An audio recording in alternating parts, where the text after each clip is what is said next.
पावसानं विश्रांती घेतल्यामुळे रायगड जिल्ह्यात पावसाळी पर्यटनासाठी पर्यटकांची एकच गर्दी उसळली आहे। मुख्य आकर्षण असलेल्या धबधब्यांवर पर्यटकांची मोठी मांदियाळी पाहायला मिळते आहे। अपघात टाळण्यासाठी धोकादायक धबधबे, नद्या आणि ओढे वगळत पर्यटक छोट्या आणि सुरक्षित धबधब्यांकडे वळताना दिसत आहेत।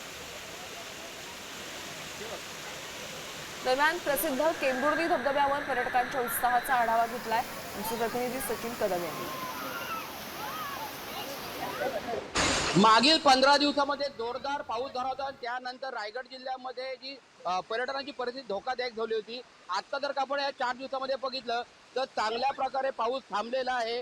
दमदार पाऊस नसला तरी चांगला पाऊस पडतोय आणि यानंतर रायगडमध्ये धबधबे आहेत ते प्रवाहित झालेले आहेत आणि या धबधब्यावरती मौज मजा करण्यासाठी मोठ्या प्रमाणात पर्यटक दाखल झालेले आहेत। रायगडमध्ये आपण जर का परिस्थिती पाहिली तर काही दिवसापूर्वी रायगडमध्ये धबधब्यांवरती किंवा नदी नाल्यांवरती अपघात झाले होते आणि त्यानंतर रायगड जिल्हाधिकारी कार्यालयाकडनं या धबधब्यांवरती किंवा पावसाळी पर्यटनावर बंदी घालण्यात होती। मात्र आता सुरक्षित परिस्थिती आहे, पाऊस देखील बेताचा आहे आणि त्यानंतर रायगडच्या जे धबधबे प्रवाहित झालेत यांच्यामध्ये मौज मजा करण्यासाठी मोठ्या प्रमाणात पर्यटकांची गर्दी आपल्याला पाहायला मिळते।